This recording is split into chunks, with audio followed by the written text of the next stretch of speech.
Everyone, it's Danielle from Mastering Mathematics. In Matrices, you're going to meet a topic called systems of linear equations, which ties back to something that we've learned before. Can you recall simultaneous equations all the way back in Form 3? Well, if you do, you've been looking at a system of linear equations.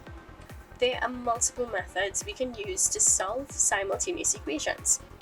We've learned the algebraic techniques. We've also learned about using graphs to solve them. Now, here comes the matrix technique. Here's what we need to know. How do we represent it in a matrix format? We're going to write this system of equations as a matrix equation.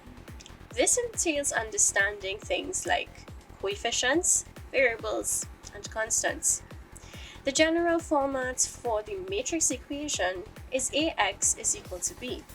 A being a matrix of coefficients taken from the variables x and y in our two equations, matrix X, which consists primarily of our two variables x and y, and our matrix B, which consists of those constants that we have over on the right hand side. I want you to try to represent this system in a matrix equation. Did you get a matrix A looking like this one? Remember, it's going to be a 2x2 matrix because we have x and y in both equations. Alright? Next, we have two variables, x and y. So that's why we're going to have a 2x1 matrix for x. It's going to be a column matrix. This is to accommodate our multiplication. And finally, did you get this matrix? Found this simply enough? Got the matrix equation we have here?